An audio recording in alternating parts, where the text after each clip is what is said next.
동력의 초당 글밭 12월 9일 금요일 박근혜 탄핵을 지켜보며 오늘 국회에서 박근혜 대통령 탄핵 소추안을 표결합니다. 이 표결의 결과에 따라 백성들의 주권혁명이 더욱 거세게 몰아칠 것으로 여겨집니다. 예상되는 결과는 뻔합니다. 가결이 되든 부결이 되든 그 끝점은 주권혁명을 이루어가는 과정으로 그를 테니까요. 주어진 상황에서 탄핵에 따라 예상되는 흐름을 짚어보면 다음과 같습니다. 야당 무소속 172명 전원이 탄핵에 찬성할 것으로 봅니다. 변수는 새누리당 소속 128명이 어떻게 투표하느냐에 찬성과 반대가 결정되는 상황이지요. 탄핵안 가결 종족수인 200명을 채우는 데 있어 꼭 필요한 28명의 찬성표에 관심이 모아집니다.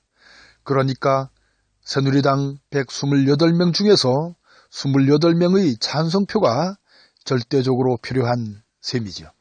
이처럼 박근혜 참사에 따른 탄핵을 앞두고 28명의 찬성표를 걱정해야 할 상황인가 하는 점입니다. 탄핵이 새누리당 128명의 반대로 부결된다면 문제는 심각해집니다. 이에 대하여 야3당은 의원직 사퇴라는 배수진을 쳐 탄핵 찬성에 온 힘을 기울입니다. 이런저런 상황들을 감안할 때 탄핵은 될 것으로 보입니다. 하지만 탄핵 소추안이 부결될 경우는 어떻게 될까요? 의원직 총 사퇴를 감행하게 되면 20대 국회는 그야말로 바로 정지됩니다. 헌법 41조에 따르면 국회는 국민의 보통 평등 직접 비밀 선거에 의해 선출된 국회의원으로 구성하고 그 수는 200인 이상이라고 규정되어 있기 때문입니다. 따라서 200인 이상의 조건을 채우지 못하여 국회는 유연 상태에 빠져 모든 기능은 마비됩니다. 일반적으로는 공석이 된 국회의원은 재보선이라는 선거를 통하여 채우게 되죠. 그런데 지금의 상황은 재보선을 통하여 국회의원을 채울 정도로 한가하지 않다는 것입니다. 곧바로 새누리당 의원들도 의원직 사퇴 요구에 거세게 부딪힐 것으로 예상됩니다. 따라서 사실상 국회 해산에 준하는 상황이 초래할 것으로 보인다는 점이죠. 지금의 상황은 그만큼 위중한 상황이라는 것입니다.